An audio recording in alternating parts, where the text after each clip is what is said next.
مش انت اتجوزتي؟ بترني علينا كل يوم عشان تعملي مشاكل وتعملي فتنه في البيت ليه طيب؟ يعني لو انت بترني عشان تطمني على امك خلاص رني عليها مره، ما ردتش عليكي اصبري بقى لما هي ترجع لك، مش ترني على كل من هو في البيت عشان ها ابويا فين؟ ابويا فطر ولا لا؟ محدش عمل لابويا فطار قبل ما يطلع؟ طب ما وانت عايشه في البيت كنت بتعملي نفسك نايمه لحد ما ابوك يمشي على الشغل عشان ما تقوميش تعملي له فطار. دلوقتي بقيتي بتحب ابوك وتهتمي بيه. ومرات اخوك جات لامك ولا لا؟ عامله مشاكل مع اخوك ولا مش عارف ايه؟ يا مرات اخوك دي بتستهبل، يا مرات اخوك يا ستي انت مالك؟ يا ستي شوفي جوزك، انت سايبه جوزك عايش مع نفسه وعايش حياته كانه مش متجوز، ونطلنا في البيت عندنا احنا ليه طيب؟ عامله لنا مشاكل ليه؟ لا وترن على ابوها، اخويا لسه بيرجع متاخر من بره، انت اللي دلعته، خلي بالك لا يجيب لنا مصيبه، خلي بالك لا يجيب لنا مشاكل. يما انت مالك؟ انت خليكي في نفسك، خليكي في عيالك.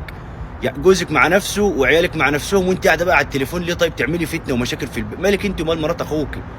يعني انت بعد ما اتجوزتي بقيتي ما شاء الله فاهمه في البيوت وعارفه الصح وعارفه الغلط. وانت قبل ما تتجوزي يا بنت الحلال انت كانت الاوضه بتاعتك ريحتها طالعه، ريحتها طالعه علشان انت نايمه ما بتنضفيهاش. دلوقتي بقيتي عارفه كل حاجه وعارفه الصح من الغلط، ما تخليكي في نفسك.